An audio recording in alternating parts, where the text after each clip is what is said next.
The voice of Husker Nation is on the air. This is Hail Varsity Radio. Insight, opinion, expertise, along with the biggest names talking Nebraska sports. Join in with the show at 402-489-1240 or 1-800-825-5865. Now, here are your hosts, Chris Schmidt and Elijah Herbel. Welcome to it. It's a road show with Hail Varsity Radio. We're here at Single Barrel to get your football weekend kicked off. Nightt and P inside the graduate. Chris Schmidt, Elijah Herbel, and you. It's football eve for Nebraska and Illinois. We're here 4 to 6 today at the Single Barrel. Back tomorrow, leading you into Nebraska and Illinois under the lights. Sellout number 400 in a row. As we'll get you going 4 to 6 tomorrow here at the Single Barrel. Numbers to get in today at 489-1240, 489-1240, 800-825-5865. What a swing on by today or tomorrow. Welcome to Do It. Incredible steaks, pork chops, burgers. The bar is incredible. They have Guinness on tap for one Bill Dolman, and you if you like Guinness. But more importantly, Elijah, they have over 200 whiskeys to choose from. As I walked by the entrance, as I came in off of 9th and P here, the side entrance here for the Single Barrel, my old friend Templeton Rye was waving at me, staring at me. I have not partaken. But let's just say I'm thinking about it. A lot of thinking going on with Nebraska and Illinois. We'll see what some of the national folks have to say about the Big Red and Illinois. Some questions, and we've batted this around a little bit on the Average Joe Sports Show podcast, the topic of a new Nebraska. Well, what do you think? Is it finally really true? Is it a new Nebraska? We'll get into that a little bit. What is the dreaded threat level for Florida and Matt Rhule? ESPN, their College Game Day podcast, weighs in on that, and we'll spend some time. So a little bit of a shake-up lineup-wise in hour one. We'll check in with Brandon Vogel from Counter Read tomorrow. Jeremiah Sirles, our chat with Sirles, his thoughts on the line, his thoughts on Nebraska, Illinois, coming up here at 4:25. In hour two, Barney joins us, Coach Gary Barnett, his take on Nebraska, Illinois, a Buff update, and the weekend of college football.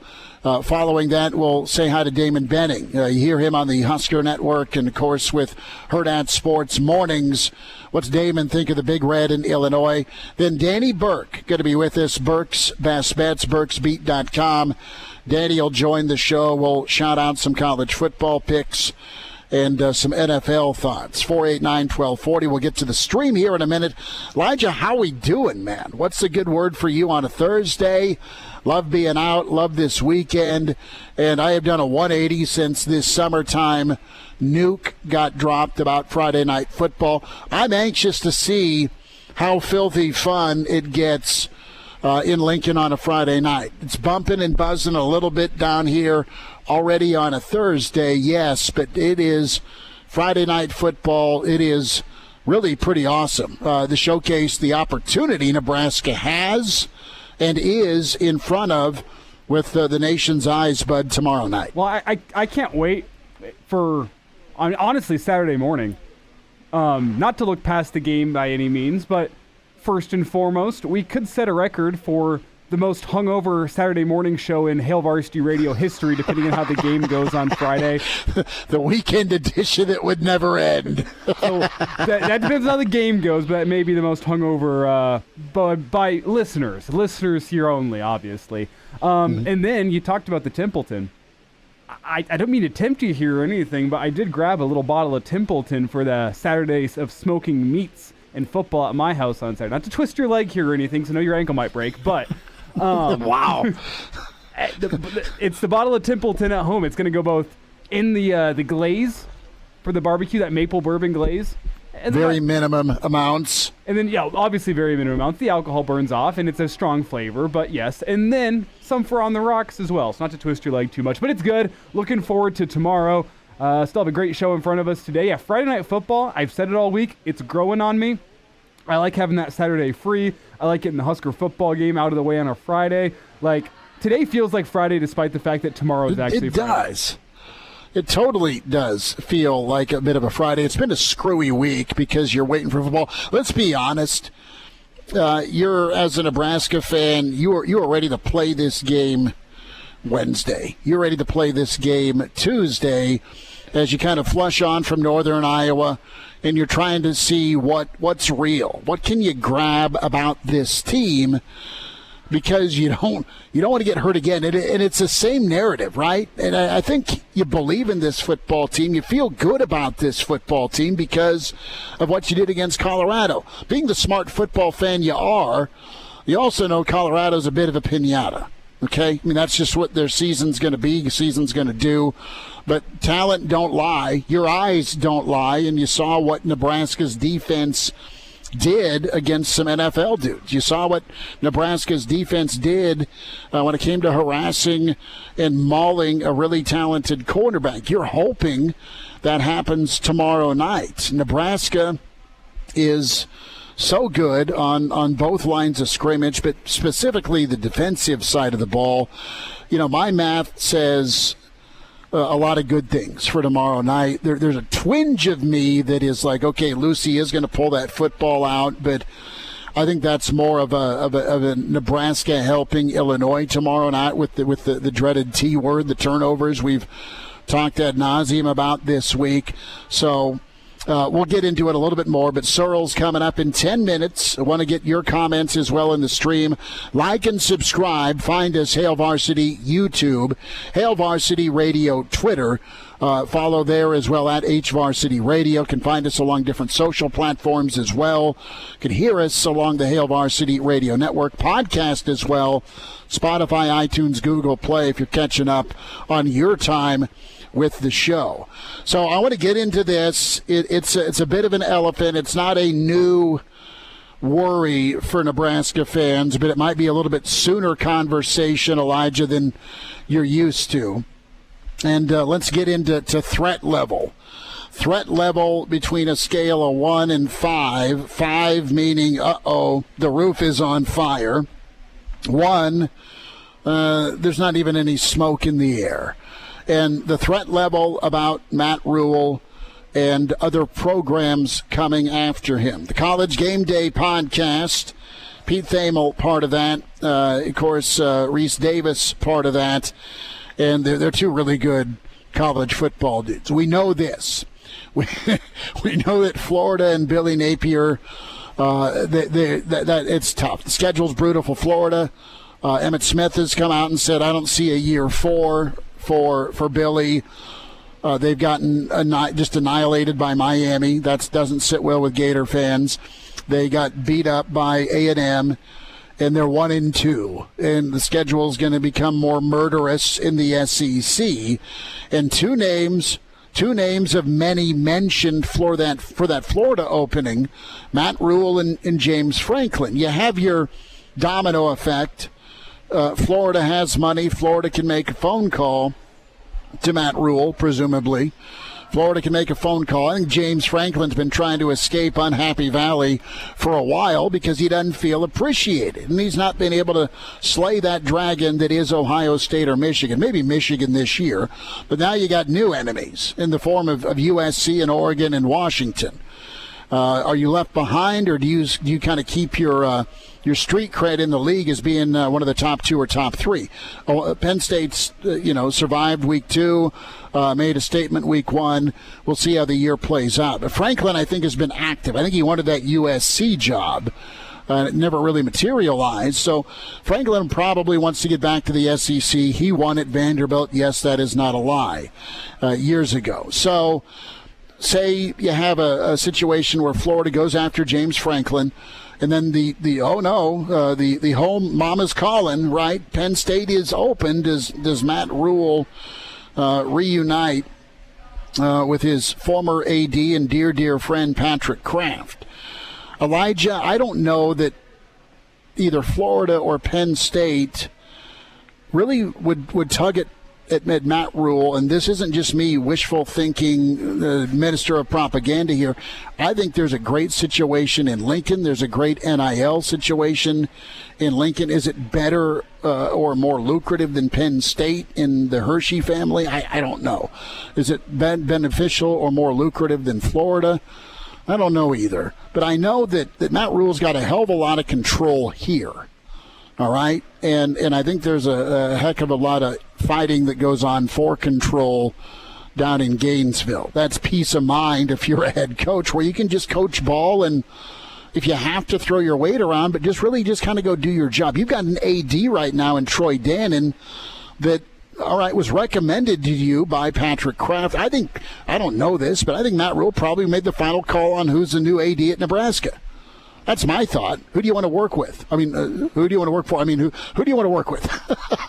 Matt Rhule's calling the shots, man. Don't kid yourself. Okay. Period. End of discussion. And right now it's a pretty good situation, and you're still building. You have another point as to why it might be all about the good life, even if Florida comes knocking or Penn State opens up. Well, there is one really interesting thing that Stuart Mandel brought up in his mailbag this week, and full hat tip to Brother Ben for sending this my way last night, because I think it's very, very interesting. Didn't think about this. The new transfer portal regulations with the extended college football playoff, in Stewart's eyes, and I kind of agree with him, are going to make probably 12 coaches untouchable every single year in college football in the coaching carousel, because the transfer portal is open from December 9th up until January 7th, which January 7th is 2 days before the college football playoff semifinal. What coach in their right mind is going to go take another job in America without the ability to use the transfer portal? If you're going from big name spot to big name spot, which is what we're talking here, James Franklin, Matt Rhule, Lane Kiffin, these type of names for the Florida job, if any of those teams make it past the first round of the college football playoff, they're off the table. It doesn't make any sense to hire that person anymore, but if they can't use the transfer portal, go bring a couple of their own guys, go try to speed up that process. I think it's going to leave, if not 12, probably 8 coaches every single year untouchable in the coaching carousel ranks, because they're not going to be able to use the portal. So that's one interesting thing. Hey, you want to keep Matt Rhule around? Let's just cheer for Matt Rhule to make the playoff, all right? But the secondary point here... Well, that's his goal anyway, right? Yeah, the secondary point here is look across the college football landscape, and we know this was brought up whenever Matt Rhule was hired. Oh, well, he only stays a couple of years and goes on to the next spot. The thing is you had to jump up from Temple to Baylor in terms of what you're going to be able to recruit in the long run. Baylor was a dumpster fire, but it's a power conference team in the state of Texas. It's a step up. Despite how much of a dumpster fire Art Briles left that place, it was a step up. Steps up to the NFL. Doesn't work out for him. Steps back down to a job that is still a step up from Baylor in Nebraska in terms of what you can do. The Big Ten is one of the 2 premier conferences. You can recruit well. You're going to have NIL resources. Let's look at Penn State and let's look at Florida. And in the modern college football, are those 2 spots better than what is at Nebraska? I don't think so. Think about it this way. Not just the resources that Nebraska has in NIL currently, but you have a 5-star quarterback that appears to be the real deal. Are you going to go throw that away? A 5-star quarterback that's the real deal is most coaches' best chance at a national championship. They hitch their wagon to that guy and say, you know what, I might not have a better chance to win a college football playoff, or a college championship in my life, a national championship, than with this guy. I think Matt Rhule probably feels that way about Dylan Raiola. So there's that. Well, the secondary part of that is the success that Nebraska is having currently under Raiola. If it continues throughout the year, the NIL resources are going to go up at Nebraska. You don't think of Penn State and Florida as being absolute NIL juggernauts. Sure, they're fine. They're good there. But I think Nebraska's NIL resources are going to increase as the skill on the field, as the wins increase. It doesn't make sense to me. The alma mater thing is one thing with Penn State. I get that. But are you going to throw away your best chance potentially in your life at a national championship with the 5-star quarterback you have behind center? That's my doubt here with Matt Rhule leaving. Here's the reality. You got Matt Rhule because of Teddy Carter and Trev Alberts. They're both gone. But you've been able to kind of have much say in your new air quote boss in Troy Dannon. Secondly, to your quarterback point, Elijah, where's Dylan Raiola at if Matt Rhule doesn't keep after him? He's at Georgia or Ohio State, okay? He is here because of Nebraska. He's here because of the family tie. goes back 20-plus years with Dad killing it for Nebraska and them playing for titles or being in that conversation, being a top 10 team. But ultimately, he didn't look at Penn State or Florida before he went to his dad's alma mater. You have your 5-star quarterback because of Nebraska. You did a hell of a job staying with it. You've done a great job of bringing in Coach Glenn Thomas, but you have him because of that red end. And what's to say you can't keep that door open for future high-level quarterbacks, because this first one you got worked out and did some pretty big things. I mean, it's as simple as that. I think we can leave that discussion. As I look at the chat here and as we wind down this first segment, I'm kind of with everybody. This is pretty much a non-story to me because there's so many factors that don't make sense for Matt Rhule to leave. And if he goes to his alma mater, he goes to his alma mater. I just don't see it happening. It doesn't make any sense to me from a guy who his goal is to win a national championship. I think you might have a better chance right now at Nebraska than if you were to jump ship and go to Penn State. You're building towards one for sure. We're here at the Single Barrel, 9th and P. We invite you down 4 to 6 today, tomorrow. And your grandpa is in, Sexy Grinch, Uncle Jimmy, Roddy, Arlo, Tim. We'll get more shout-outs coming up. Sirles on the way with Hail Varsity. And now, back to Hail Varsity Radio. Back into it, it's Hail Varsity, powered by Cornhead Lager, Nebraska-Illinois. Jeremiah Sirles with us, Papa Sirles at JSirles71. Sirles, how many hot dogs did the kids pound last weekend? So many snacks, popcorn, candy, hot dogs, you name it, the kids hammered it, but they had so much fun, dude. I mean, it was Aylin's first game, Oliver's first night game. They had an absolute blast. They did great. Lasted all the way to the light show. They were super pissed at me that there was no drone show, like it was my fault, but I can't control that. But you know what? Other than that, it was a great time. Jeez, Dad, where's the drones? You said there was going to be drones. Ooh. I was like, there's no drones. Not my fault. I don't have the freaking controller box thingy down here. Don't yell at me. See, Cyril, as a dad, what kind of dad are you? Because my favorite part of going to the Husker games was getting like the souvenir cups, which as a kid felt like 120 fluid ounces of Mountain Dew. You getting your kids that for a Husker game? You got to get them amped up, right? I have like 20 of those at the house from all the ones that my parents got when they came. So I don't know. They had plenty of cotton candy. They had plenty of sugar. Listen, I got tickets for free, and then I probably spent $200 in snacks. So it all equals out. I love it. I can also confirm, I think I have like 20 to 25 of those souvenir cups. I actually have one from the 300 sellout. I was really? The other day, I have a 300 sellout one because I played in that one. Okay.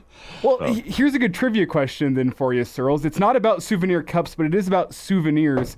You were included on one Husker ticket during your Husker career. Southern Mississippi 2013. Bang. I have it hanging up somewhere. Yeah, because there's a blow up of it on the wall. My dad asked every single person he could to get one of those. I think he had like 100 of them at one point, and it just kept them all. And it would be like 10 years later, he'd be like, "Hey, can you sign this? Can you sign this? And I want to give it to someone." I was like, "Why do you still have this?" I'm shocked how quickly you knew that because I thought that was going to be a good trivia question. You don't. Shout out, Dad. You don't pull a Ted Williams and. Ted Williams Jr. and charge the old man, do you? Never, ever. Had to get that clarified. We'll talk some Team Jack as well, Sirles, but, big ball game. Nebraska has a chance to make a statement again at night. This thing's a Friday deal, a short week, and Rhule touched on physically, emotionally, and mentally ready to play ball. I think it's nice to have Jamari Butler back. He's kind of that spark. I think Bayer's big time, but I want to go to the offensive line. As you watched and looked at the O-line perform, there was no Mazuka. There'll be no Mazuka against Illinois. That being said, Lutovsky came in and played really well, and he's a guy that was a high-level recruit as well. So where are you at on the O-line and the run game specifically? That's going to be key against the Illini.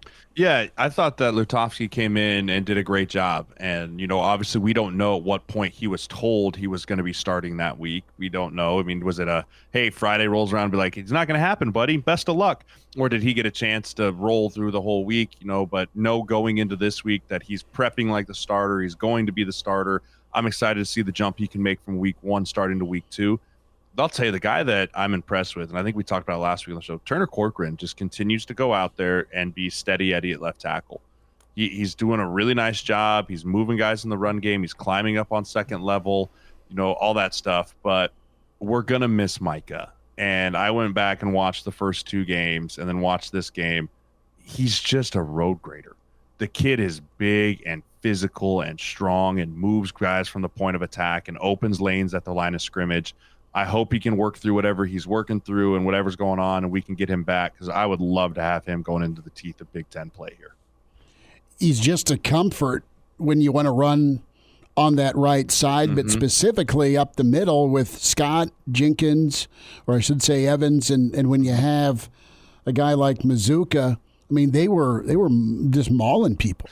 Yeah, double teams were great. They were moving guys off the ball. His pass protection gives a little bit of that comfort of Raiola to feel like, hey, if the edges are getting tight, I can step up into the pocket here and feel comfortable with my wall in front of me. So it's weird to talk about the right guard being a loss for a big offense, but I do think it's a pretty significant hit to this offense, and not a slight on Henry, but I do think Micah is a better player than him right now. Well, based on what I saw through the first 2 games, I thought he was the best offensive lineman. Yes. And I think if you talk with the folks over at Pro Football Focus, they'd agree. They had him graded as. I know. You got to take it with a grain of salt. Grading. No, I don't want. Can I say, next question? No, I disregard it unless it backs up what I see with my own eyes. In which case, it's 100%. There's some validity. How convenient, Elijah. Did you ever get bad grades from Pro Football Focus? I'm sure I did, but I hate it. Listen, I think it's brilliant. It's brilliant. Collinsworth gave away for the layman fan to look and go, ooh, you graded poorly, boo. Or like, oh, look at this guy, yay. But in reality, especially for the offensive line, I do not trust those grades as far as I can throw them. What I will say, though, is I personally have Mazuka graded as Nebraska's top offensive lineman through two games, and Pro Football Focus agreed. Agreed with Elijah. Throwing Pro Football Focus to the side, would you agree with that statement? Yes, I would. I think he's been the most consistent. When I look at offensive linemen and I grade offensive linemen, I grade them, are they consistent, right? From the start of the game to the end of the game, is it the same guy, or are they riding the roller coaster of the game where there's highs and there's lows and there's bad plays and good plays? But he has been our most steady and consistent through the first 2 games, and now as I look at more in the Northern Iowa game, that probably has to shift more back to Ben Scott. I think Ben Scott probably through the first 3 games has been the second most consistent, minus that really bad holding penalty he had against CU. Yeah, that was a 2-point takedown, but it was totally worth it. Sirles, as you look at this ball game here, what do you think about Illinois? What's your level of concern? I wouldn't say it's concern, but I think this is going to be a heavyweight prize fight. I mean, this is a Brett Bielema football team, which means their floor is 7-5 with a chance to win 10 wins every year. That's just how he has always coached his teams. I've been on the receiving ends of his teams. They're physical. They love to go. Like, it all is going to start with their big 250-pound running back in Fagan. Like, it's like watching Wisconsin a la 2012, but just in orange and white. And he's built it with an attack-first defense that wants to come down. I think it's going to be a battle, man. It's going to be both teams want to have a physical identity. I think they're going to test us up the middle very initially because of what UNI was able to do to us running the football in between the tackles, and see if we can get that fixed. And then Altmaier is much talented on the edge than he was last year, and he's distributing the ball to a lot of receivers. So I think it's a very similar football team to what we have, and it's going to come down to a lot of who can control the time of possession and who can not turn the ball over. Charles, what's your take on Nebraska's tackling from last week against Northern Iowa? It left something to be desired. My personal opinion, a defense that lacked a little bit of juice, wasn't on their A game. I think the tackling suffered because of that. Did that game raise concerns for you with the tackling, or do you think that was a one-game kind of aberration, if you will? I was been thinking about this all week, and did either one of you go to, you were both at the game, but it in the stadium just felt different. It wasn't buzzing, right? Comparatively speaking, or at all? Comparatively to the first 2 games, right? Like the first 2 games, you couldn't walk in there without just feeling the vibration in the air of excitement. This one felt a little more, let's sit on our hands and go. And it was the first time this year that this defense had to bring their own energy. And I think they struggled with that. Versus this week, the stadium's going to be back buzzing again. But I do think Matt Rhule is going to put a foot up there behind and say that's unacceptable. Right? We only allowed 3 points, but they moved the ball with way too much ease. We did not have enough tackles for loss. We did not have as many sacks. We did not disrupt their run game. Like, I think it was more along the lines of they just lacked a little juice and lacked a little energy and never were really able to get themselves going again. And I think Jamari Butler is going to help that because he does bring that spark of just kind of energy. Jeremiah Sirles with us, Hail Varsity Radio, Papa Sirles, and can find him on Twitter at JSirles71. So, question I have with this Nebraska team is, okay, a year ago they probably surprised Illinois just a little bit, as you know, they got murdered by Michigan, and then here comes Nebraska on a Friday night to Illinois, and I can still see Bielema's expression on the sideline as it's over. There's no movement. There's nothing. It's 20-7. So Nebraska has no quarterback run game now. It's running back run game with the O-line. That's different, but can be successful. We'll see. You know, Nebraska's not going to surprise many this year. How is that in the locker room where you are getting teams' attention? You've played with that so-called target before. Yeah, it's a great feeling to have, and especially if you're offensively, it's really nice because every defensive coach can say, let's make them one-dimensional. Let's make them have to throw the football. Okay, sure thing. Let's let 15 throw the football. I'm all right with that, right? That's a comfortability that I have not remembered having in this Huskers offense. I can't even remember when. Gaines era? Yeah, Gaines era. I mean, maybe a little Tommy Armstrong 2014 era, but even then it was like... You left out all your playing days. Yeah, there's a reason for that. Right? Wow. Like, listen, I love Taylor to death, but was he a pocket passer? No. We needed him to have 100 yards rushing, not 400-yard passing. So, but, you know, that's going to be the defensive coordinators. What do they want to do? Do they want to put it in 15's hands and say, let the true freshman go out and beat us and stack the box? He's proven he can do it up through the first 3 weeks. Or are they going to be like, hey, let's keep everything in front of us and allow 2 deep safeties and see if we can't have these running backs run wild? It's an exciting feeling to have. Does having a quarterback that you trust change pass protection as an offensive lineman? 100%. 100%. When you know you have a guy back there that can get the reads and get through progression, you know you got to hold on to your ass a little bit. Right? You got to, hey, if this guy, he's going to read, maybe it's man coverage, pre-snap read, and then it goes to zone coverage because they move on him. He's got to move through his progressions. He's going to get the ball to the right spot. We have to block. We have to make sure that we get him up. And also, you never want to get young kids hit early. Young kids hit early in their career. I mean, look at Caleb Williams. Look at Bo Nix. Look at the young kids in the NFL. They're getting killed, murdered. And guess what? Then it's affecting the rest of their game. I will say we've done a pretty nice job of keeping Raiola upright through the first 3 weeks. Mm-hmm. We need to continue to do that. If you can keep him upright and get him in his reads and get him confidence early in the game, then that's better things are going to happen for you. Did you see, this as an aside, but did you see the aura of TJ Watt take down Bo Nix on Sunday? Yeah, that was tough. It underscores your point. Yeah, it does. Young quarterbacks need to stay upright. And I think that's part of what's so exciting as an offensive lineman is you wear that chip on your shoulder of, hey, he's young. Let's not get him rattled. Let's keep doing everything we can possible to keep him up so he can make his reads. From the tackle spot, do you have confidence in those two, Benhart and Corcoran, based on what you've seen? I do. Yeah, for the first 3 weeks here, they haven't given me a reason not to. I think Benhart had a couple iffy ones, last week where it's kind of like he got caught in between whether it was, am I on this guy, am I on that guy? But, overall, I feel like from a technical perspective, both those guys have taken good jumps. Sirles, I want to spend a minute on just Nebraska's weapons. What are you anticipating against this, vaunted, probably too strong, but respected Illinois secondary? They're good at disguising.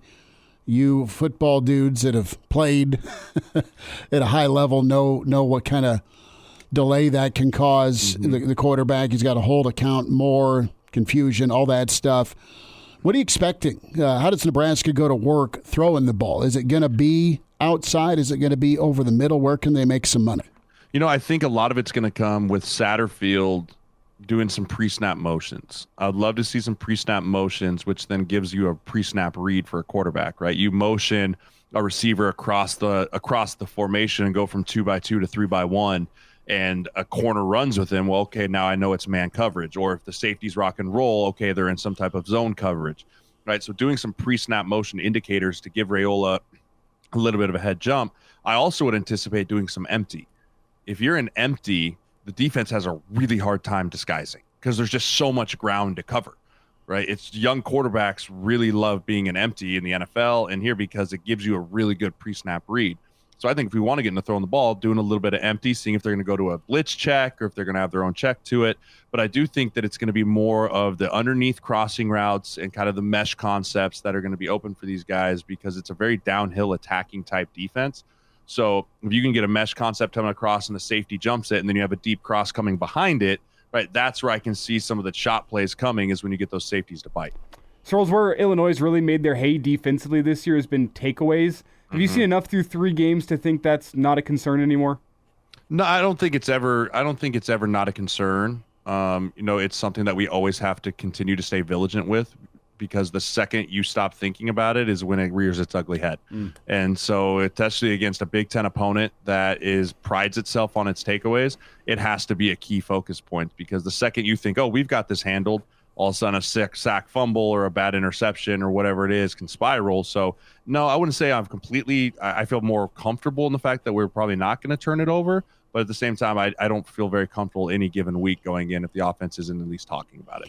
Sirles will wind with this as September is National Childhood Cancer Month. It's awareness. You've been a big part of Tyson's Treasure Chest and, of course, Team Jack. What's this month mean to you?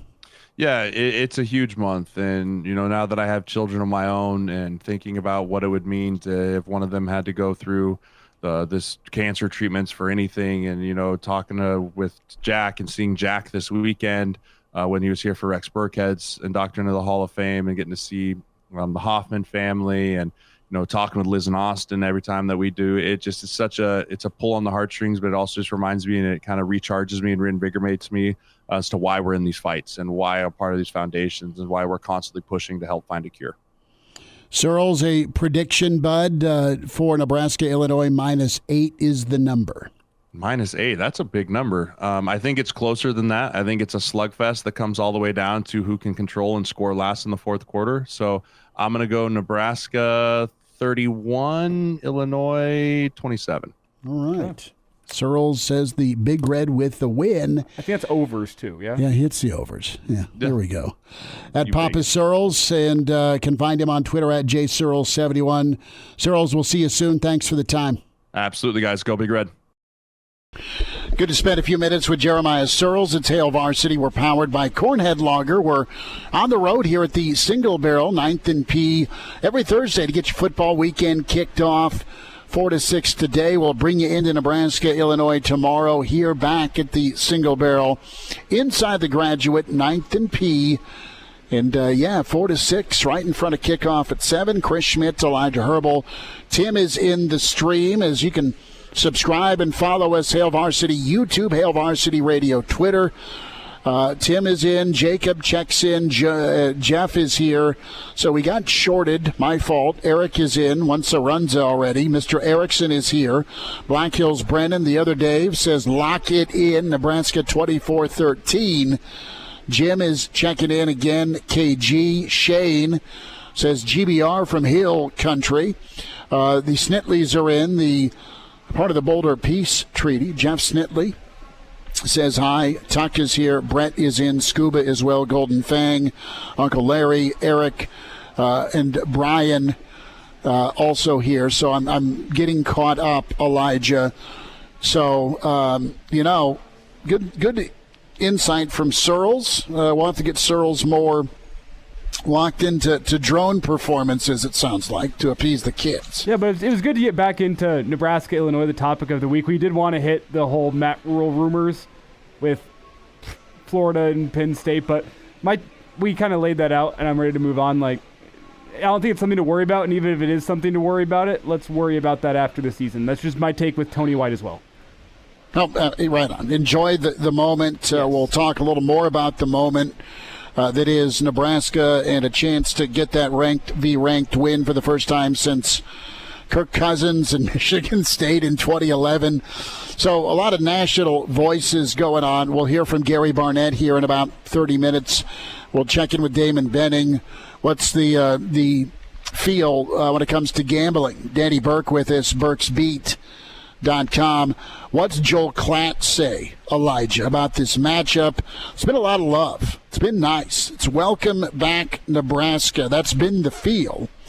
Even going into this season, but Nebraska's kind of followed through and delivered because of their quarterback play. It's not been freshman Heisman, no, but it's been very consistent, very competent, and there's some oohs and ahs with that talent, which is great, and the defense is still a unit of 11 plus possessed. Does that translate to a win against Brett Bielema and company? Here's Joel Klatt. Now, Nebraska is an 8.5-point favorite, which suggests, and I'm all here for it, the AP voters have done a complete disservice to Nebraska. The AP poll is terrible. It is garbage. Stop looking at the AP poll. They have no idea what they're doing. They move teams up and down just based on their preconceived notions and never adjust their preconceived notions.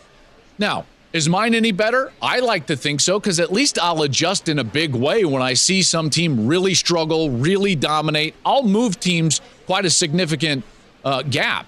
Meanwhile, the AP poll, come on. Nebraska is far better than the number 22 team in the country, and the 8.5-point spread against the 24th-ranked team in the country should suggest that. I think this is a massive matchup. These two programs looking to climb up in the Big Ten hierarchy, and I've been here for Nebraska the entire offseason, and I'm here for Nebraska right now.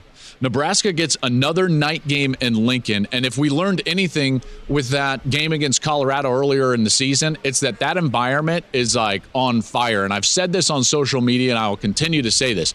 Watch out for Nebraska, okay? If they don't turn the football over, and they haven't, then this place is going to be on fire. That fan base is one of the best fan bases in all of college football. I had the privilege of playing there as an opponent twice in Memorial Stadium. It is loud as any stadium in the country, and that fan base is desperate for a winner. They have been waiting for the better part of 25 years to see quality football in Memorial Stadium, and they're finally starting to see it. So you think Friday night's going to be off the hook? Yes. That is exactly what's going to happen. That night environment in Lincoln is going to be incredible. Elijah, Nebraska, the Big Red Faithful celebrating 400 sellouts that have been a part of many of them for decades. They're being reintroduced to college football. The fan base has always been there. The product on the field and the person in the headset has not. Welcome back to college football, Nebraska. My one note on that, and it's not just for Joel Klatt, it's for a lot of people around the college football world. Let's not erase the Bo Pelini years, please. No, I'm not. Bo Pelini had competent and solid football while he was here. He just got embarrassed. No, I'm not erasing. Bo just got embarrassed once a year on national television. Right. I'm not erasing Bo at all. But post Bo, give me some alcohol, please. And now, back to Hail Varsity Radio. Back with you at Hail Varsity, winding down this first hour here at the Single Barrel inside the Graduate 9th and P. Your football weekend gets kicked off right here at the Single Barrel. Pretty fired up to be here 4 to 6. Here tomorrow, 4 to 6, as we are getting you into Nebraska and Illinois. 489-1240, the consensus, folks, not really wanting nor ready to hear about their head coach that they love and have a bunch of trust in. Elijah being poached away. Totally get it, but it's something we had to discuss. We'll get more depth into Nebraska, Illinois. Damon Benning coming up next hour. What's Gary Barnett think of the ball game as well? Barney joins us here in hour 2 to get things kicked off. 489-1240. 489-1240. We'll get the gambling angle as well as plenty of games in college and the NFL. But I think folks want to see this new Nebraska. It's kind of the theme for today. Is it really a new Nebraska? You've got rankings, you've got buzz, You have another moment in the sun nationally, and we'll see if Nebraska can deliver. I think they're the better football team. I think they've got the better quarterback. It really kind of comes down to, are they still the tougher football team a year later when it comes to this game of attrition and between the lines of scrimmage? I don't know that Illinois runs awesome between the tackles. I don't think you're going to try and make a living doing that tomorrow night. Flipping it around, I'd love to see Nebraska, let Dylan do his thing when he wants to versus having to, and get Dowdell, like Mitch Sherman said, some double-digit carries in those low to mid-20s. Take care of the footballs, always paramount. That's the only way this thing makes you sweat tomorrow night. We'll have our predictions here in an hour or two at the forecast in Friday's show. Something I've laid out a couple times this week, both on our other show, the Average Joe Sports Show, which we have a new episode out. You can check that out, as well as here on this show. I want to ask Damon about it next hour. Like, Illinois, is there a rushing attack a little bit overrated? I mean, everyone's been making light of it. Brett Bielema, he's smash mouth. He wants to run downhill with the football.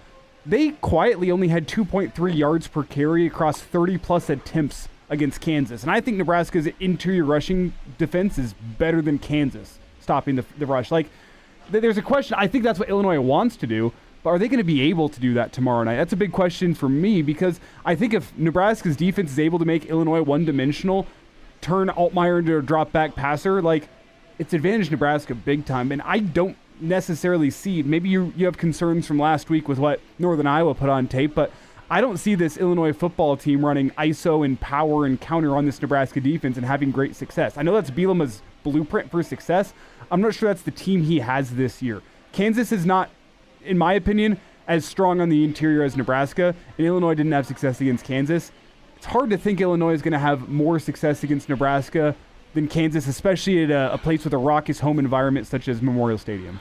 How off balance can Illinois keep Nebraska's defense is the question. How off balance can Nebraska keep that Illinois defense, that secondary? Are you fazed by all these things that Illinois' back end has up their sleeve? We'll get Coach Barnett's thoughts. Great to be out at the Single Barrel. Reminder to get buckled up. Use your seatbelt. It saves lives. It prevents injuries only if properly worn. Make it click. A message from the NDOT Highway Safety Office. Hail Varsity continues, powered by Cornhead Lager. The voice of Husker Nation is on the air. This is Hail Varsity Radio. Insight, opinion, expertise, along with the biggest names talking Nebraska sports. Join in with the show at 402-489-1240 or 1-800-825-5865. Now, here are your hosts, Chris Schmidt and Elijah Herbel. Back with you, it's Hail Varsity. We're powered by Cornhead Lager. Again, your football weekend kicks off. We're here at the Single Barrel, 9th and P, inside the Graduate. Time to talk some college football, the weekend that will be. Gary Barnett with us, Hall of Fame coach, Colorado and Northwestern. Coach, great weekend of football. Going to be a Friday night affair in Lincoln, and you guys start conference play as well with Baylor and the Buffs. Coach, how's it going? It's going well. I think a lot of people are interested in watching Friday night in Lincoln, and especially this matchup is pretty good. And so I'm going to see if Nebraska can come out after Illinois the way they came out after Colorado. Put that many people in the stands and that much energy in that stadium. It is going to be a kind of an electric atmosphere again. It's Coach, what's this say to you? And you get it. You've been a part of college football for a lot of years, but 400 consecutive sellouts, it's a celebration. I remember all the different mile markers when I started going to Nebraska games as a kid, and I remember finding my way in for the 200th sellout against Colorado and Cordell and Salam, and I mean that great Colorado team in '94. That was number 200. Number 300 happened under Bo in I think it was 09. Now you fast forward all the way to 2024. 400. Does that just blow your mind? Yeah, you just rubbing it in? Is that what you're doing? No, I'm not rubbing anything in, my man. I'm just saying 400's, that goes back to Devaney in 62. No, you're you're exactly right. It's awesome. It's incredible that you have that kind of support in that state. And that's why every time I talk about it and mention it to other people, there's just no place like Nebraska.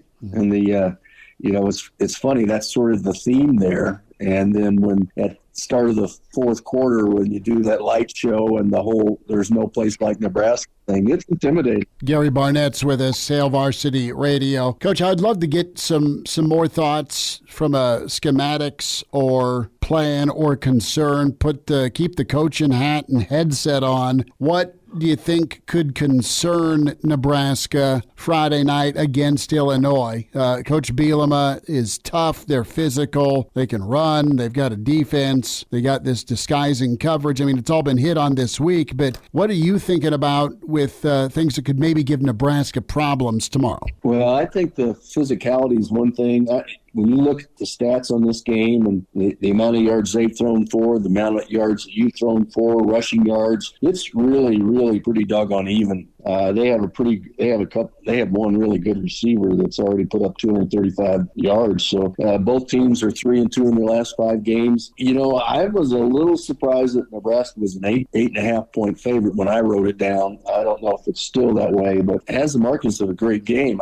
Illinois is a solid football team, and you can't have any freshman mistakes in this game. Last week they tried to keep the ball away from you. I mean, they had it for 38 minutes. And, they had 9 penalties, and that hurt them. That wasn't a team that could really beat you unless you let them, unless you beat yourself.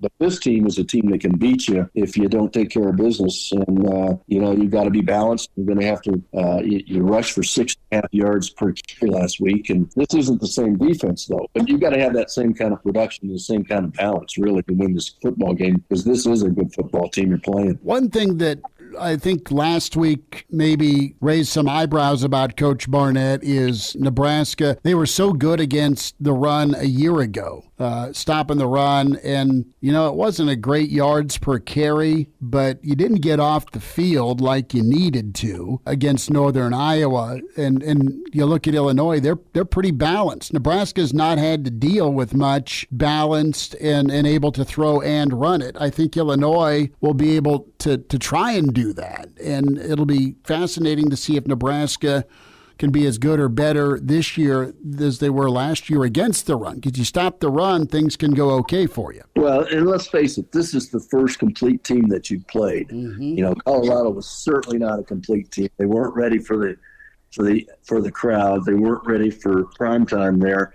This team will be. And so this is the first real test that Nebraska's had. The other 3 were not a test, but this one is a test. And the older guys understand it. Do the younger guys understand it? Do the transfers understand it? That's what you got to get down to. And, we'll see Friday night under the lights in Lincoln, and I'll guarantee you the Illini, it's not going to be too big of a place for the Illini, although it's very few places that they're going to play that it's going to be like this. Gary Barnett with us, Hail Varsity Radio. Coach Rhule had a great comment this week during the media session, and he said, look, my team was physically ready. They were mentally ready, but they weren't emotionally ready. I may have screwed that up, but those are the 3 parts. What part of that did you focus on most, Coach Barnett, when you were running the ship? Was it your team's emotional well-being, their mental well-being, or their physical well-being? Yes. All of it, huh? all of it. You as a coach, if you let your team down in any one of those areas, then it's very apparent that it's you. And so you're an adult. You've been through all this. You know what this takes. And so it just depends on whether your team is listening to you or not and buying in. And so if they're buying into you, then you will find a way to get them prepared in all those. Every coach tries to prepare them in all areas, but they don't always buy into all areas. They can buy into 1 or 2, but they don't always buy into all 3. So, it just depends on your team and your leadership. Are they buying in? Gary Barnett with us, Hail Varsity Radio. We're here at the Single Barrel, getting you ready for some Friday football. Your football weekend on a Thursday gets kicked off. Some NFL action we'll get into. Coach, interested on Dylan Raiola and how you go about it. Nebraska is not babying him, obviously, but as you've seen Dylan through 3 games, what effect do you think he can have Friday night against Illinois, against a team that he may not be able to know what they're really trying to do to him till it's too late?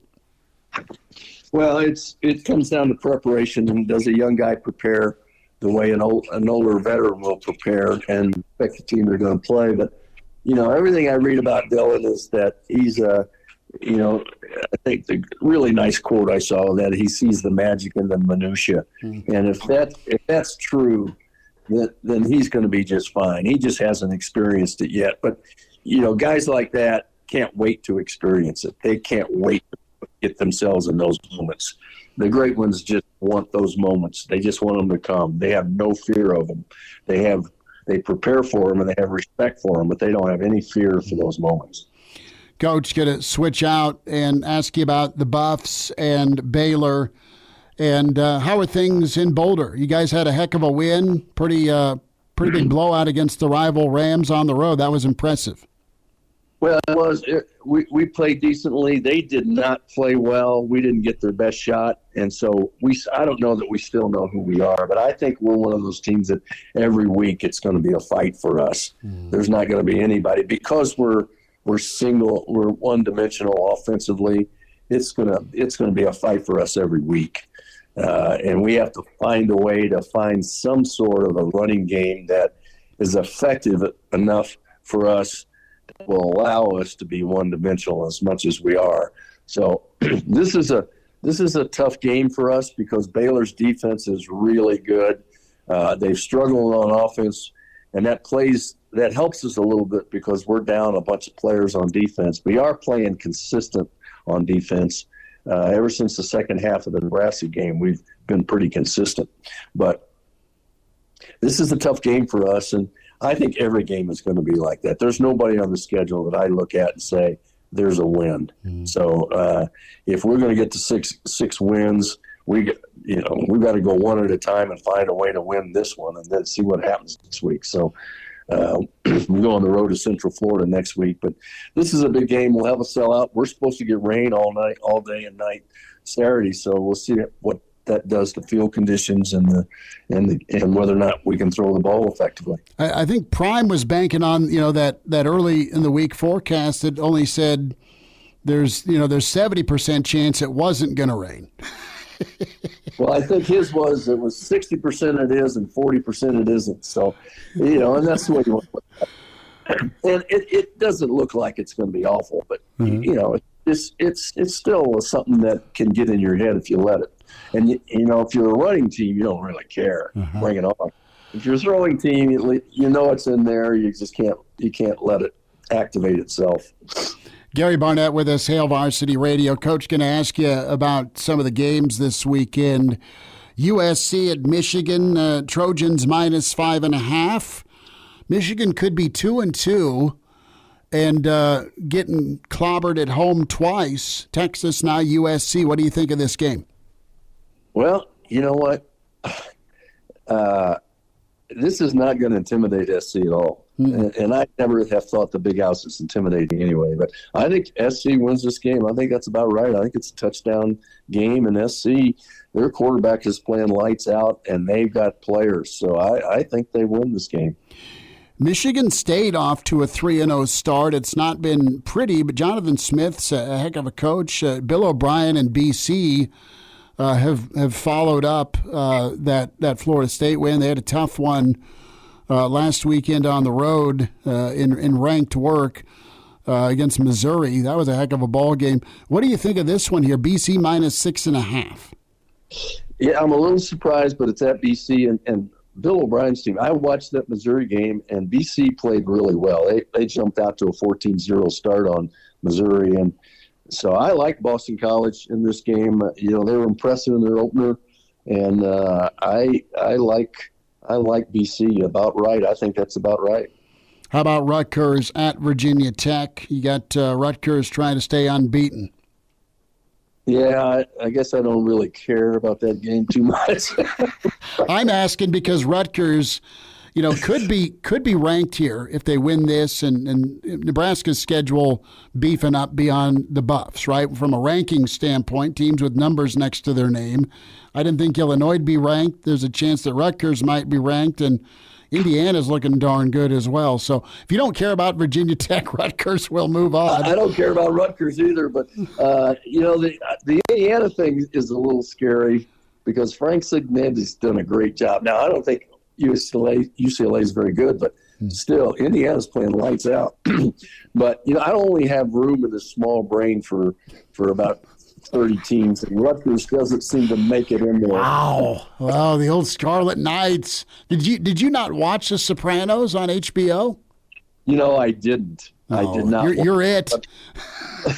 I've done games there at Rutgers, and I love their coach. Mm-hmm. I love the guy, but I just don't have room. Okay. So, note to self: refrain from asking Coach Barnett about New Jersey football.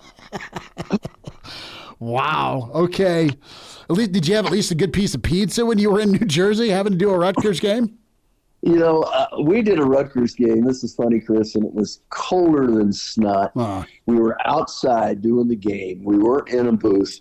Outside, and the tailgaters were all cooking, and the wind was blowing. It was blowing the smoke right into us, and we couldn't see because of all the smoke, and our eyes were watering.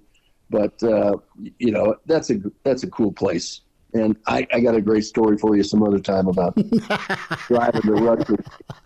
The tailgate aroma is one thing. To have it cloud 3rd and 8 is quite another. Yeah. And then on top of it, you're put outdoors. No way. Yeah. No right. Thanks. And it was about 20 degrees. So that's brutal. What do you think here? Utah, Oklahoma State, Cowboys -2.5 says the friends in the desert.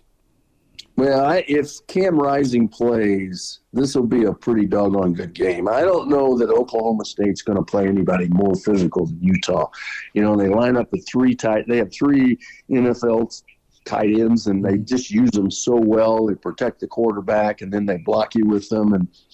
And if Cam Rising plays, I think this is Utah can win this game. Now, Oklahoma State's a 2.5-point favorite at home, which means they're really saying Utah's a 0.5 point favorite in this game if you played it on a neutral field. So I think this is a heck of a game to watch. I'm going to take this one for sure. And we'll see how Okie State handles this physicalness. But again, this comes down to Cam Rising playing or not.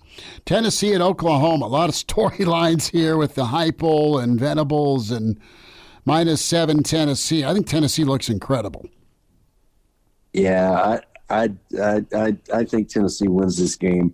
I'm not a believer in OU yet. Mm-hmm. Probably won't be, but Tennessee I am a believer in. So I like Tennessee all the way in that game.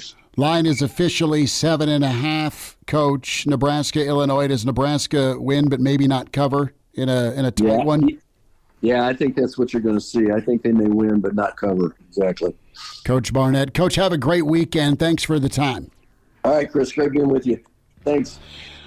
Good to get caught up with Barney and run through some of the scores. Danny Burke with us here right around 5:40. Damon Benning in the on-deck circle.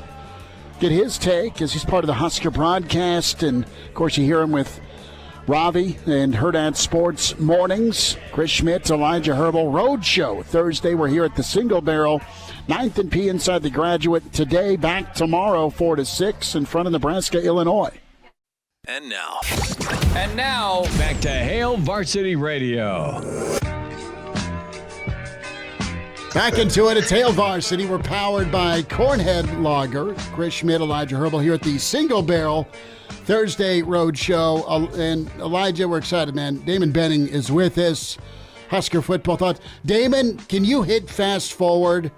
There's some intensity, yes, but we need Friday to get here. How are you, good sir? I'm good, but I agree with you, right? Because between that, the intensity of the game and kind of Nebraska fans talking themselves into Illinois being the best version of the '85 Bears, man, we better just line up and we got to just line up and play this thing and see what happens. Oh, you know what a shift it's been? It's been incredible. I mean, it's gone from, okay, you want to know, you curb stomp Colorado, wonderful, but it wasn't a four-quarter game.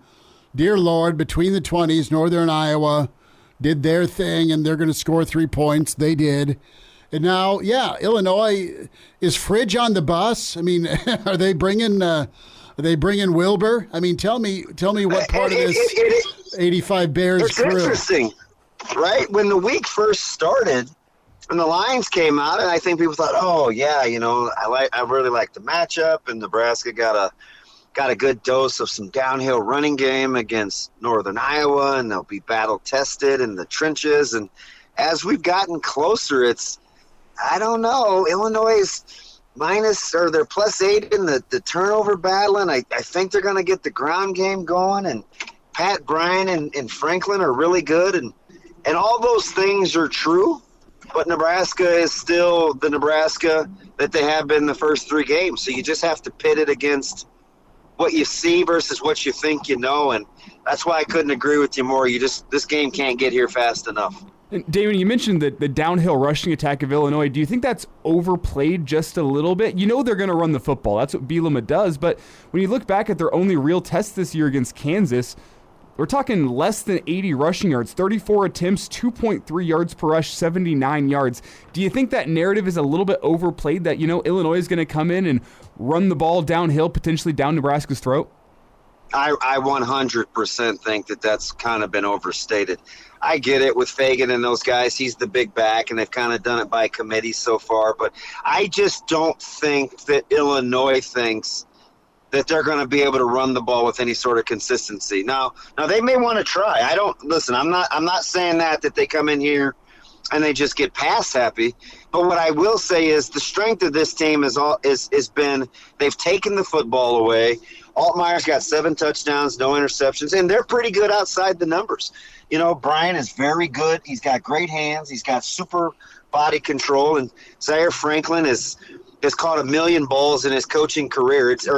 I say coaching because he's old enough to be a coach, but I mean, he's played a ton of football, and he's really good. I don't know what happened at Ole Miss during that transfer year, but being reunited with an old coordinator, he's the Franklin that left UTSA. So I'll be curious to see if Illinois is kind of, we better to set up the long play, or we better be able to do what we're good at regardless of having some balance. I don't see them being able to just line up and run the football, because even Fagan, for his size, Elijah, is not a guy that when I watch, I think, ooh, big back, he runs behind his pads like Edwards and Pesek Hickson a week ago. Damon Benning with us, Hail Varsity Radio, Nebraska, Illinois. Damon on the call with the Husker Network. Damon, what do you think Nebraska will be best at on offense? Let's talk offensive side. Where can they make some money tomorrow night? Well, I really like them in the intermediate passing game. Illinois has a pair of really good safeties that, they're a year further into this system.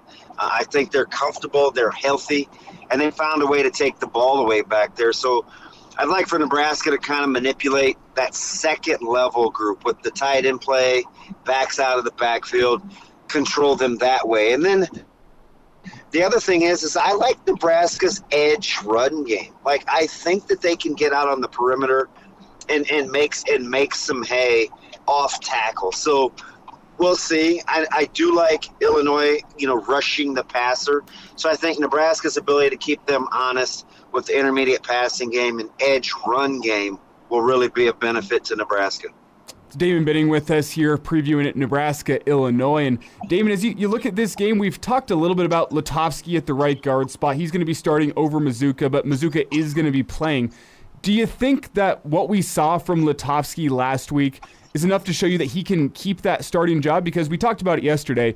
Mazuka, we know what he can do on the field. He's a road grader, but at the same time, Lutovsky's a guy that's done everything right since he's been here, and he's not going to lose the starting job, in my opinion, based on Mazuka just coming back. He's got to go lose that job. How big do you think the right guard spot is going to be tomorrow?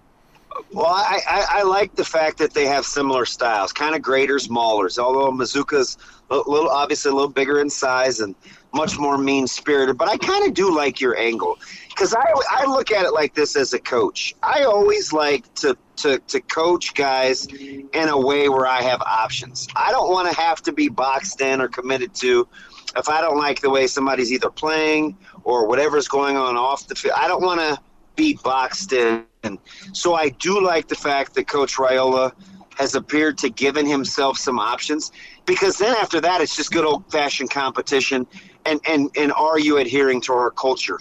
And as long as you have that built-in competitive structure, I'm always a big fan of having multiple guys able to play.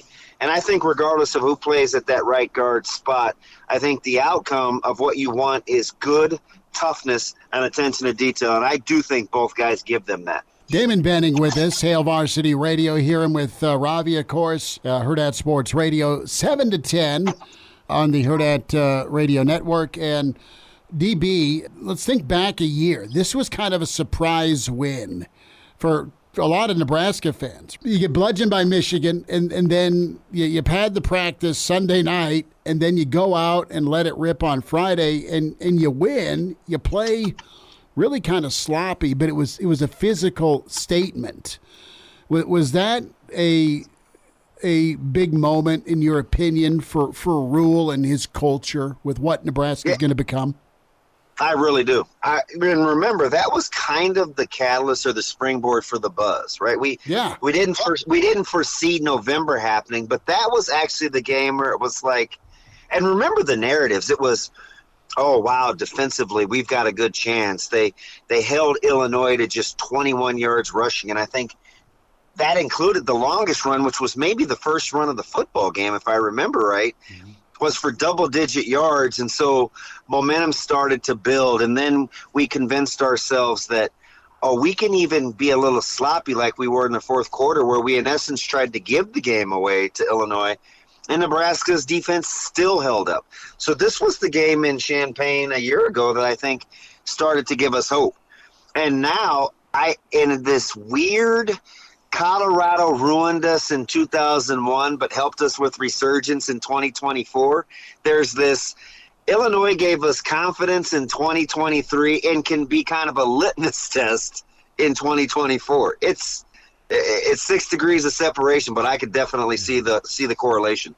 Damon, do you think we see a ticked-off Husker team tomorrow? You saw a ticked-off, at least defense against UTEP, and that's when the defense plays at their best. You saw a ticked-off team against Colorado. I don't think we saw a ticked-off team last week. Maybe offensively a little bit, but that performance left a little bit to be desired from an emotional point of view. This team's at their best when they're ticked off. Do you think we see that tomorrow? I do, and I think you've heard. I think you heard both Coach Rhule, who was a little surly on Monday. Then you heard Coach Satterfield. Hey, listen, guys, we want to plan a way where we're more physical in the fourth quarter and salt games, because that's what we believe this will come down to in the Big Ten Conference. But make no mistake, we're 100% able to, if we need to trade scores and it goes down to the fourth quarter, we can do that too. Like, he was very definitive about that. And then you heard Coach White. Listen, our guys are upholding their old standard. There's their own standards. Some of that play calling, that was on me. There's no ifs, ands, buts about that. I need to communicate better, get those calls in situationally. I own that. And what has Nebraska said all week? We didn't like the way we did this. We'd like to do this. We didn't like the way we did this. This is definitely a team, Elijah. I think that's a beautiful point. And I think the tenor was set by the two coordinators and the head coach. And you've heard it from the players. They feel like they left a lot out there. And they're talking to us. Hey, we're well aware of what you think our criticisms are. Nobody's more upset about it than what we are. And I kind of like that going into tomorrow, because it's been said, and we didn't know how to take it. He went preseason to real season, and we're like, oh, is he discounting the non-con? No. He knows this is where his bread is going to be buttered in his conference play. It's a Friday night. It's the 400 sellout. You're coming off a game in which you won by 31 and people still weren't happy. Oh, I more than think they'll be dialed in, Elijah. More than dialed in. Damon Benning with us. Damon, will wind down with this and say thanks again. Hear Damon on the Husker Network, of course, and Hurrdat Sports Radio, weekday mornings. 400th sellout. What is your Husker moment? What's your first memory, either as a player or as a kid growing up in this state that came to a game? I tell you, there's two, and I'm glad you asked because you're the first person to ask me ever. I remember taking a picture as a 6-year-old with Roger Craig sitting on the bench. Oh wow! He let me put his helmet on. He had the bar that went through the middle of his cage on his face mask. Roger Craig was my favorite player ever at Nebraska. That was at Memorial Stadium. That's number one. Number two, on an unofficial, on a really rainy day / night when Colorado came to town and Bieniemy got loose in the fourth quarter during a game I thought Nebraska was going to win. The electricity that I felt in that stadium and the highs and lows of the electricity in that stadium and the bad weather, I'm like, you know what? This is a place I could see myself, that I absolutely was in love with. Those are the two biggest probably memories for me, that when I think Memorial Stadium, that's what I think about. That is so good. Still cold from that 1990 game.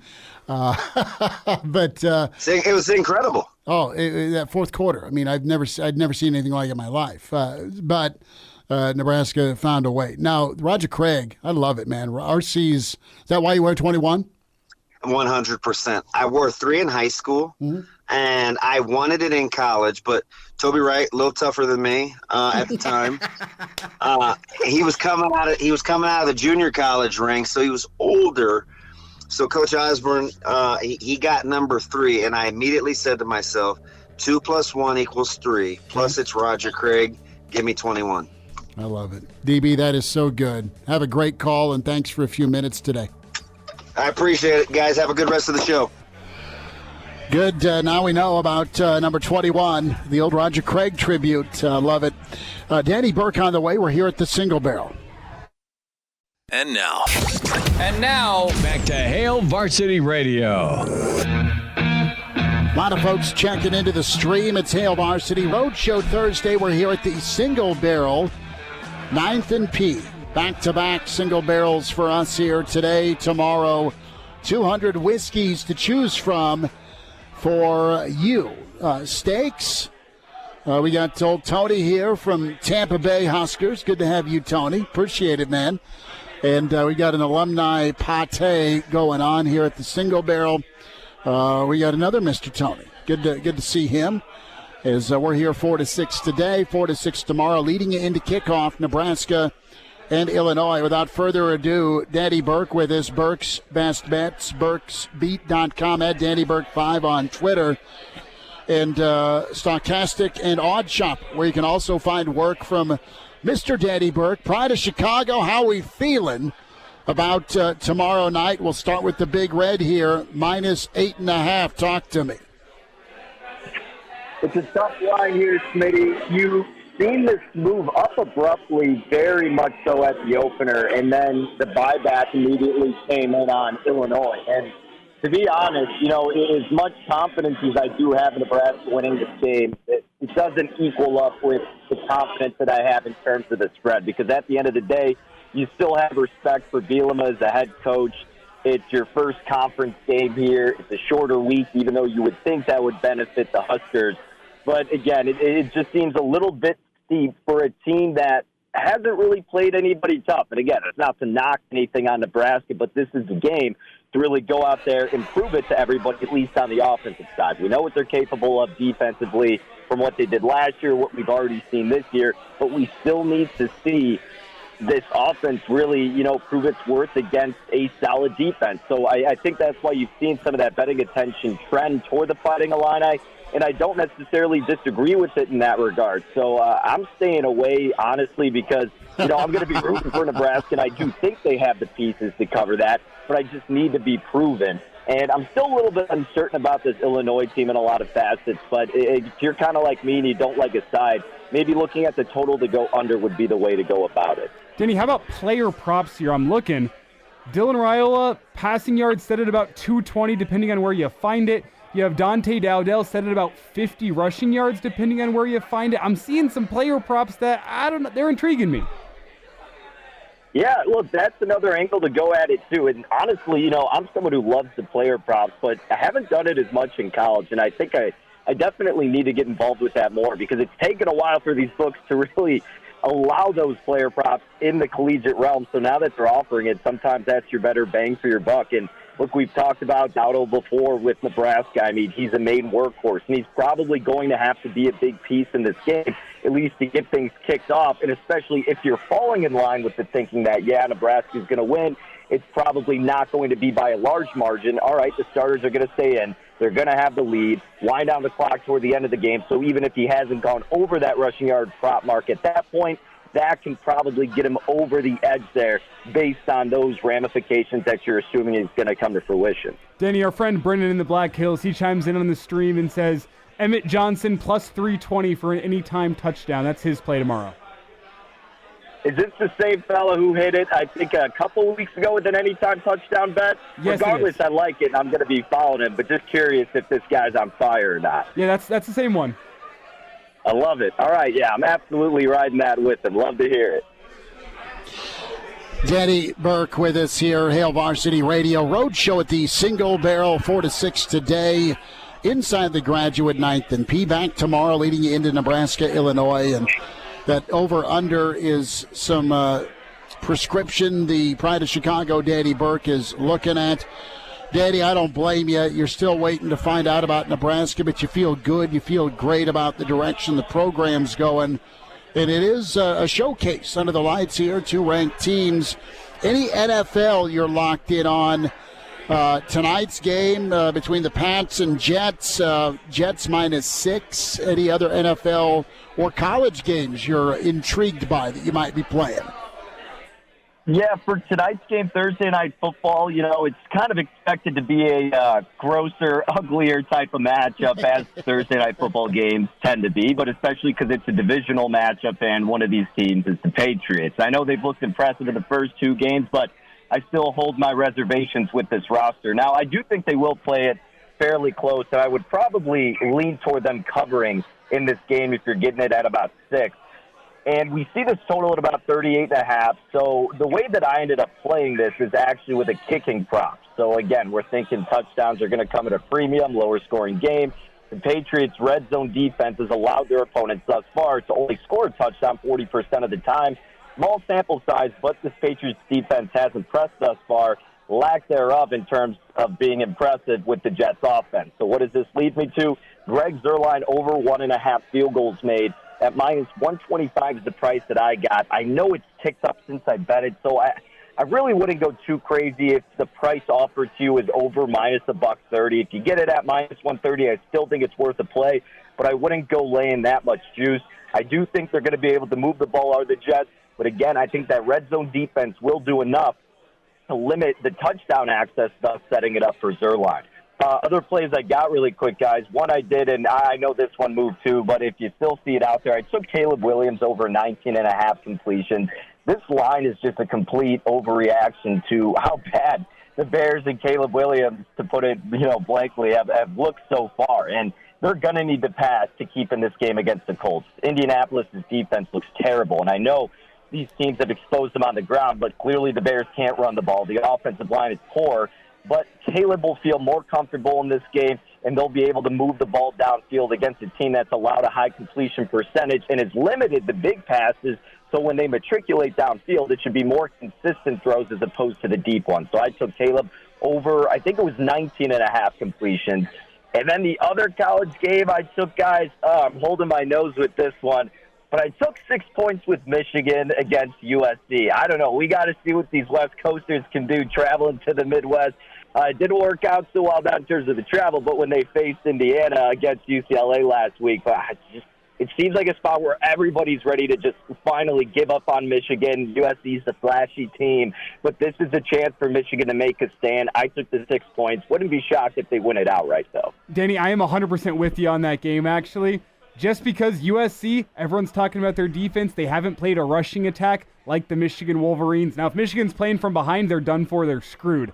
But if they can hang in that one early, I think USC's rushing defense might have some struggles against Michigan. Schmidt, what do you have here? You kind of call us both idiots. Daddy, I gotta ask Daddy, is there an over/under prop bet on the number of times the word orgy is said on the broadcast?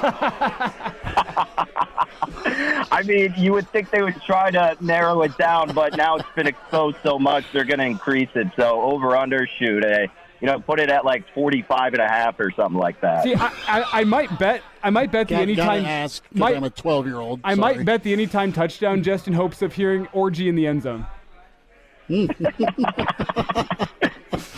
T-shirt, game day sign, shaking hands. Daddy, tell folks real quick where folks can find you, my friend.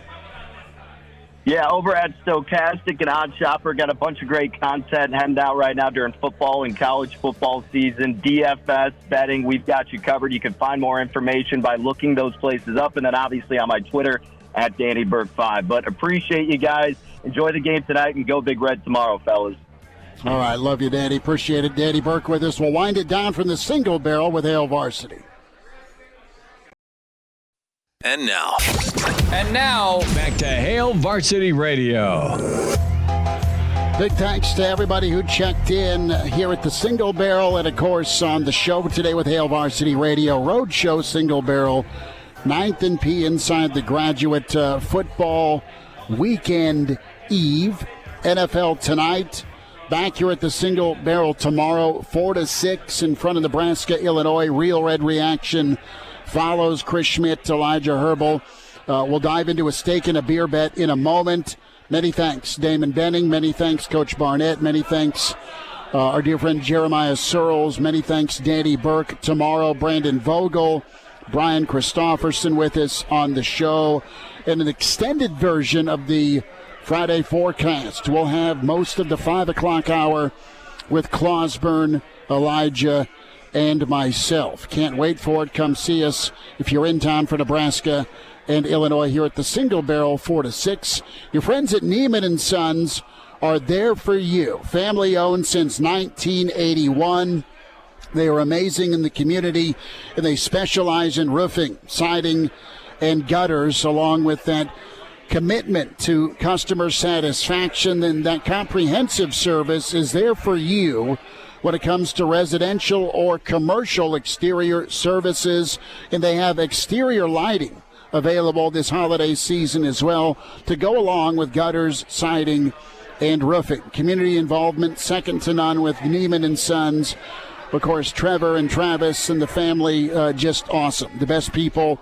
And when we talk community involvement, they have been a part of Lincoln Youth Football for a number of years, giving back to those kids wanting to put the mouthpiece in and go make a tackle. They're trusted professionals, fully licensed, accredited, and they built a solid reputation through quality service and customer trust. Call Neiman & Sons today for your roofing or exterior services needs. Do it at 402-423-4853, or you can log on and check out the website, NeimanandSons.com.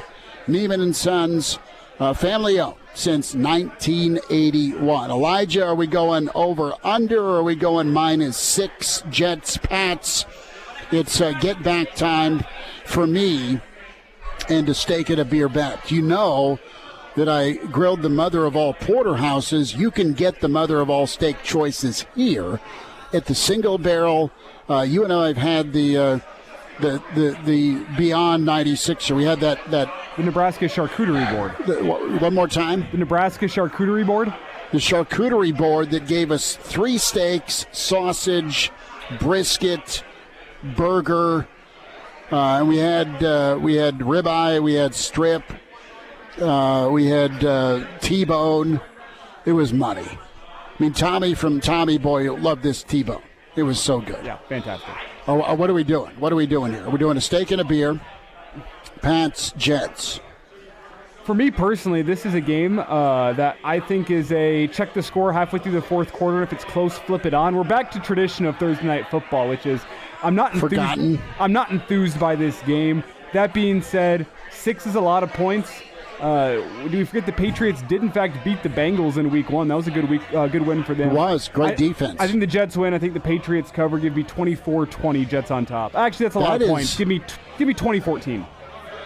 Yeah, this thing is screaming 9-6. It's going to pay tribute to Iowa, Minnesota for the weekend of college football, although Iowa's a little bit better. Give me 17-13. Jets win, Pats cover. Back tomorrow here at the Single Barrel at 4. Thanks.